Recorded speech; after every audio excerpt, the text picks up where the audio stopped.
Hello, my name is Joshua Lee, and I am the main founder of the organization known as Identicorp. We are here to help those of the LGBTQ who are not in a safe environment or need something to help them in regards to their safety, lives, and more. I'm here to talk about a very serious issue. There are many people out there in the world who may not know what simple living is like. They may be subject to very religious and strict households, communities, and even countries. These can all stunt the growth of individuality and cause many people, including the LGBTQ, to not truly grow and live in the best way. Our goal is to minimize that possibility for everyone around the world, and we have many more ways than one. We plan on settling LGBTQ+ people into locations that may not be so accepting of those ideologies, and checking in on them to see what those conditions are really like. Once we have an understanding of how those people feel in the communities, we will start at different parts of our plan of our innovation. The first is to select a location. Many areas and communities in Southern Africa that may be good examples, and then we will slowly integrate the LGBTQ+ community into their areas subtly. Our idea is that instead of showing people upfront what we want, we will grow connections with the people in an existing community, and then show them that the LGBTQ is not really what they believe. We will do this by partnering with local businesses and have some people get jobs in these locations, which will help integrate the LGBTQ into their everyday life.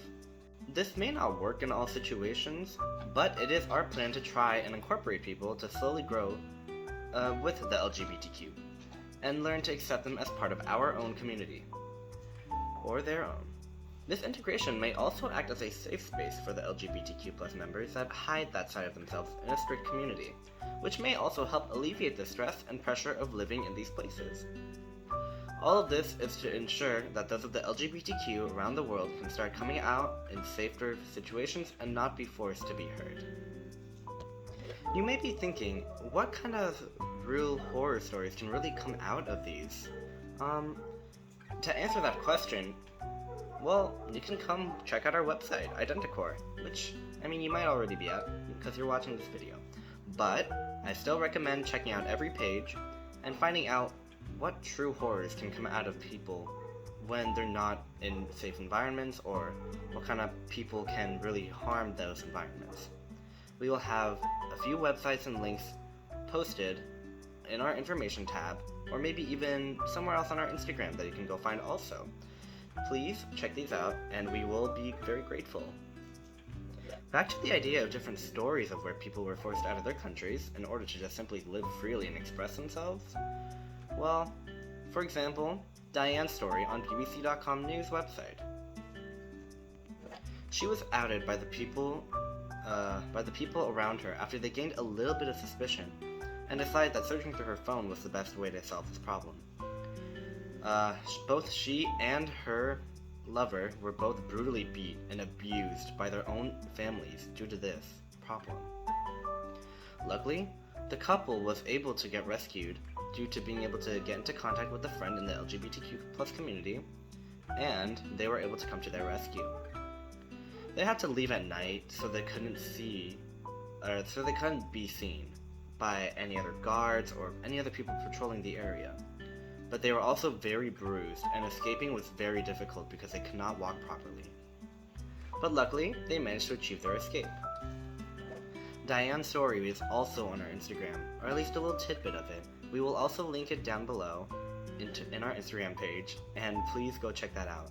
Any support for any of these people will be very helpful. Sadly, not everyone's story actually ends like Diane's. Not everyone can really be so fortunate. Many other people are killed just because of the way they are, and that frankly makes it so that other people around them are scared to really show who they are. And that is something that we do not want to associate with at our organization here in Identicorp. We would like to make it so that everyone can feel free to be who they are and freely express themselves no matter what. Just like in the UN Declaration of Rights, Article 19, stating that everyone should be able to have freedom of expression and freedom of choice. Personally, as a member of the LGBTQ+ myself, I choose to take a stand for what I believe in and help those who need a little bit of help to come out of their shell and live freely. And you also may be wondering, why is helping these people so important? Well, it's simply because everyone in this world is capable of doing something great for the world. And the more people we have, the better our world can become. Currently, our world is going downhill, and we have a lot of different problems going on, like the Willow Project, the fact that Roe v. Wade was overturned a few months back, maybe even a year back. And we just have a lot of problems in this world, but all of that could be solved with just a little bit more manpower. And, well, simply, I just think that the more people we have to help with that problem, the better our world can be. Because then we'll have more scientists, engineers, even medical experts that will know how to do a lot more for this world than maybe the people we have even now. So personally, I believe that helping these people is what can bring our lives up to higher standards and can also help everyone else in this world, not just the LGBTQ+. Thank you for listening to my TED Talk.